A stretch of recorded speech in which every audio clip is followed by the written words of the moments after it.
તો ખેડાના નડિયાદમાં ખાદ્ય સુરક્ષાના ધજાગરા ઉડ્યા છે। નડિયાદના પ્રખ્યાત મોટુમલ સમોસામાંથી વાળ નીકળ્યો છે, તો જાગૃત મહિલાએ ફૂડ એન્ડ ડ્રગ્સ વિભાગમાં લેખિત ફરિયાદ કરી છે।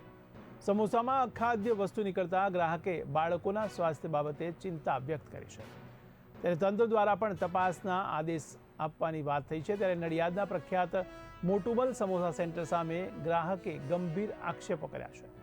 દુકાનમાંથી ખરીદેલા સમોસામાંથી વાળ નીકળતા ગ્રાહકે ફૂડ એન્ડ ડ્રગ્સ વિભાગમાં લેખિત ફરિયાદ નોંધાવી છે, ત્યારે કાયદેસરની કાર્યવાહી કરવાની માંગ કરી છે।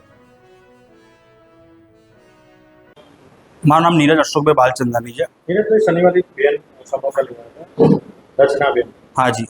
100 રૂપિયા અને એમાંથી વાર નીકળ્યો, શું કહેશો?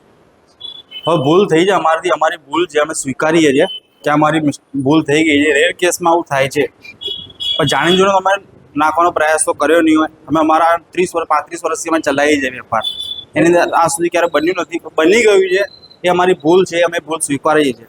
ભૂલ છે વાત સાચી, પણ કોઈને સ્વાસ્થ્ય સાથે છેડા થાય, નાના બાળકના પેટમાં ગયું હોય, કેટલું યોગ્ય? એ વાત તો સમજુ છું કે ખોટી વસ્તુ છે। હજુ પણ તમે પણ એ હોટલમાં છો, તમે માથામાં કેપ પહેરી, એટલે હું તો હમણાં જ આવ્યો હતો, એના કારણે બહાર ગયો, હમણાં આવ્યો। 2 દિવસ પહેલા જ બહાર નીકળ્યો હતો, હાજી। પણ તમે માથામાં કેપ પહેરી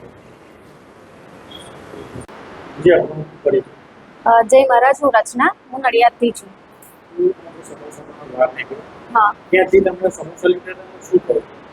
મેં નડિયાદમાં જે ફેમસ મોટુમલના સમોસા છે ત્યાંથી સમોસા લીધા હતા। 100 રૂપિયાના સમોસા લીધા હતા મેં।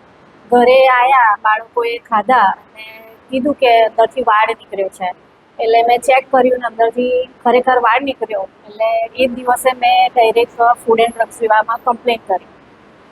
શું કીધું? એમણે કીધું કે તમારે સોમવારે કમ્પ્લેન એની પર એક્શન લેવાઈ જશે।